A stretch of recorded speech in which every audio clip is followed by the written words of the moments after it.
Welcome to the Genius Factory. Enjoy the video. In this video, I will explain how to recharge AC in your Toyota Highlander. Before starting, gather your AC recharge kit, safety glasses, and gloves. Safety is paramount, so always wear eye protection and gloves to protect yourself from refrigerant and other hazards. Next, locate the low-pressure AC service port in your engine bay, typically found on the passenger side firewall, often marked with an L on its cap. With your safety gear on, start your Highlander's engine and turn the air conditioning to its maximum cold setting with the fan on high. This ensures the compressor is running, allowing for proper refrigerant intake.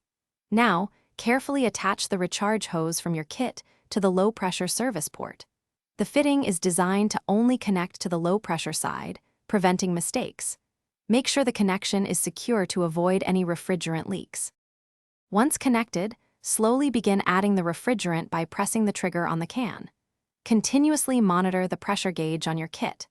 It's crucial to shake the can periodically during this process to ensure the refrigerant is evenly distributed into the system. Your goal is to reach a low side pressure reading between 30 to 40 psi, which indicates a properly charged system. Avoid overfilling, as this can damage your AC. After reaching the correct pressure, carefully disconnect the recharge hose from the low-pressure service port. Be mindful that the engine may be hot. Replace the cap on the service port. Perform a quick visual inspection for any signs of leaks around the connection point.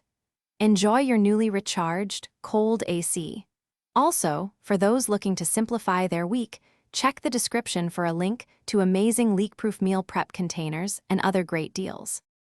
Thanks for watching. If you found this helpful, don't forget to like and subscribe.